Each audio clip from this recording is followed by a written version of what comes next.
Урлагийн зах зээлийн гол бүрдэл хэсгүүд.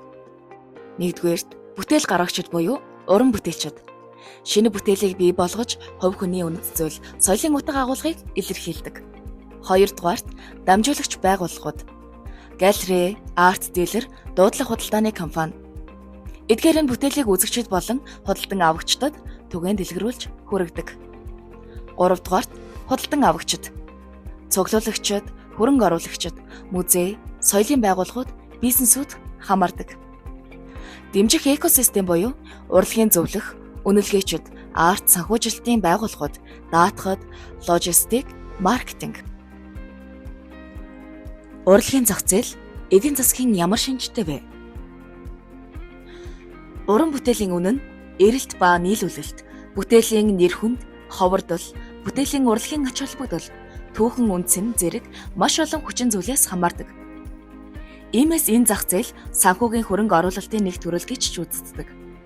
Дэлхийд томоохон бүтээлүүд жил бүр үнэ нь өсөж, хөрөнгө оруулалтын хэрэгсэл болдог.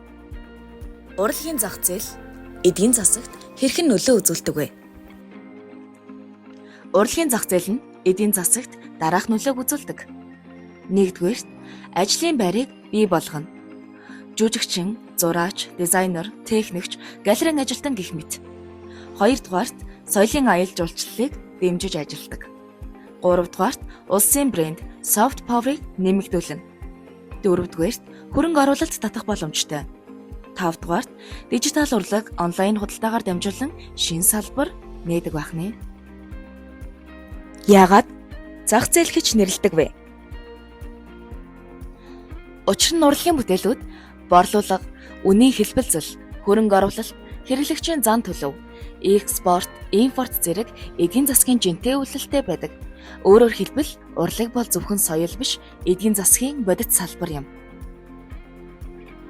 Урлагийн зах зээлд уран бүтээлийн үнэ хэрхэн тодорхойлогддог вэ? За сайн байна уу?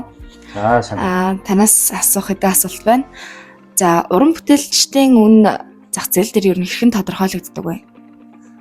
За мэдээж хувь хүний өөрийн нөгөө амбиц гэж ярьдаг шүү дээ. Өөрийгөө үнэлэх үнэлэмж мөн арт түмний тэр хүлээж авч байгаа тэр байдлаас мөн уран бүтээлийн чанараас гэж бодож байна. Урлагийн үн тогтоох гол хүчин зүйлс. 1-р зохиолын нэр хүнд, карьер, оролцсон үзэсгэлэн, амжилт гэх зэрэг. 2-р цорын ганц ховор эсэх. 3-р жинхэнэ баталгаатай тодорхой төх. 4-р уран зураг буюу бүтээлийн техник, медиа, нөхцөл байдал. 5-р зөв сэдэв, загвар, урлагийн үзэл, гоо зүйн таалагдах байдал. 7-р зах зээлийн эрэлт, тухайн үеийн тренд, зах зээлийн нөхцөл байдал. 8-р урлагийн түүх, бүтээлийн утга тэмдэглэлийн үнц. 9-р өмнөх худалдааны үн буюу дуудлага худалдааны үр дүн. Энэхүү дүгнвэл урлагийн зах зээлд уран бүтээлийн үнэ нь энгийн материалын өртгөр бус, харин эрэл нийлүүлэлт, уран бүтээлчийн нэр хүнд, бүтээлийн ховор ба соёлын үндсэн зэрэг эдийн засгийн олон хүчин зүйлсийн огтлолцлоор тогтдог.